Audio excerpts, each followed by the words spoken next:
friends, welcome to Cook with Bibi channel. நாம இன்னைக்கு ஒரு ஸ்வீட்டான ஜவ்வரிசி பாயாசம் தாங்க செய்ய போறோம். இது எல்லாருக்குமே ரொம்பவே பிடிக்கும். நான் சொல்ற மெத்தட்ல ட்ரை பண்ணி பாருங்க. நான் இன்னைக்கு ஜவ்வரிசி பாயாசம் செய்யறதுக்கு நான் பாதாம் பவுடர் எடுத்துருக்கேன். உங்ககிட்ட பாதாம் பவுடர் இல்லைன்னா நீங்க நைட்டே கொஞ்சம் பாதாம் ஊற வச்சுக்கோங்க. காலையில வந்துட்டு தோலெல்லாம் நீக்கி அதை நம்ம அரைச்சு யூஸ் பண்ணிக்கலாம். வாங்க ஜவ்வரிசி பாயாசம் எப்படி பண்றதுன்னு பார்க்கலாம். நான் இன்னைக்கு 1 கப் ஜவ்வரிசி வாஷ் பண்ணி தண்ணியில் ஒரு 1 மணி நேரம் அளவு ஊற வச்சு இந்த மாதிரி வடிகட்டி எடுத்து வச்சிருக்கேன். நான் இன்னைக்கு ஒரு 20 பேர் சாப்பிட்ற அளவுக்கு நான் பாயாசம் செய்ய போறேன். அதுக்கு ஒரு பாத்திரத்துல 1/4 பகுதி தண்ணி பிடிச்சிக்கலாம். தண்ணி நல்லா கொதிக்கட்டும். கொதிச்ச பின்னாடி நம்ம ஜவ்வரிசி போட்டு நல்லா மிக்ஸ் பண்ணிட்டே வரலாம். மிக்ஸ் பண்ணாம விட்டிங்கன்னா அடி பிடிக்கும்.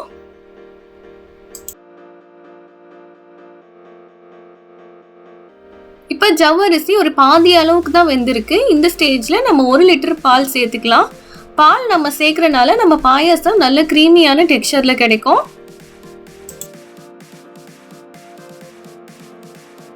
பால் சேர்த்த பின்னாடி நம்ம ஜவ்வரிசி நல்லா முழுமையாக வேகிற அளவுக்கு நம்ம கலந்து விட்டுட்டே வரலாம்.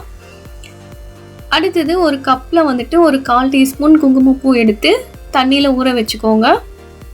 பால் சூடு பண்ணி அதிலே ஊற்றி கொஞ்சம் நேரம் ஊற வச்சுக்கலாம்.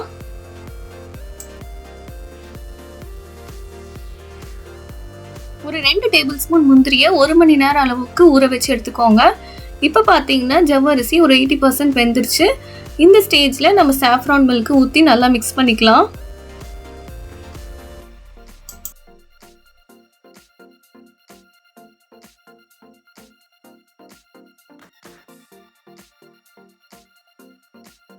இப்போ பார்த்தீங்கன்னா ஜவ்வரிசி நல்லா முழுமையாக வெந்து கண்ணாடி பதத்துக்கு வந்துருச்சு. அடுத்தது ஒரு மிக்ஸி ஜாரில் நம்ம ஊற வச்ச முந்திரி, ஒரு 3 ஸ்பூன் பாதாம் பவுடர். பாதாம் பவுடர் இல்லாதவங்க நம்ம நைட்டே பாதாம் ஊற வச்சு தோல் உரிச்சு எடுத்து இதோட ஆட் பண்ணிக்கலாம். பேஸ்ட்டாக நல்லா அரைச்சி எடுத்துக்கோங்க.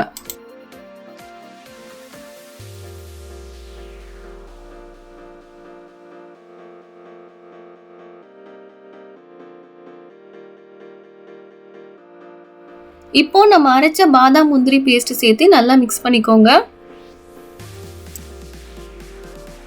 இப்போ நான் மில்க் மேட் ஒரு 10 முழுமையாகவே ஆட் பண்ண போறேன். ஆட் பண்ணி நல்லா மிக்ஸ் பண்ணி விட்டுக்கோங்க. நம்ம நார்மலா பாயாசம் செய்யறதை விட இந்த மாதிரி முந்திரி பாதாம் மில்க் மேட்லாம் ஆட் பண்ணி செஞ்சு பாருங்க. எல்லாருமே விரும்பி சாப்பிடுவாங்க. டேஸ்டும் ரொம்பவே அட்டகாசமா இருக்கும். அடுத்தது நான் 1 கப் அளவு ஒயிட் சுகர் ஆட் பண்ணிக்கிறேன். ஆட் பண்ணி நல்லா மிக்ஸ் பண்ணி விட்டுக்கோங்க.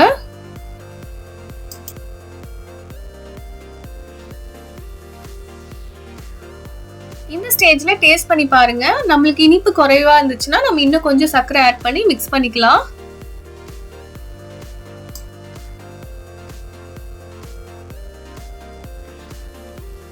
கடைசியா நம்ம கொஞ்சமா குங்குமப்பூ தூவிக்கலாம்.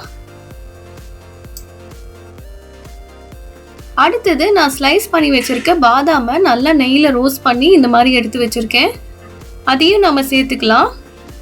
இந்த மாதிரி ரோஸ்ட் பண்ணி வச்சிருக்க பாதாம் நம்ம பாயசமோட மிக்ஸ் பண்ணி சாப்பிடும் போது ரொம்பவே சூப்பரா இருக்கும்.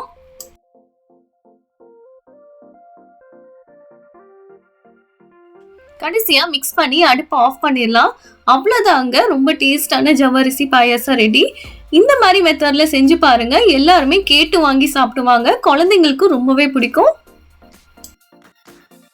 உங்கள் சமையல் பயணத்தை சுவையாக மாற்ற மறக்காம எங்க சேனலை சப்ஸ்கிரைப் பண்ணுங்க. Thank you.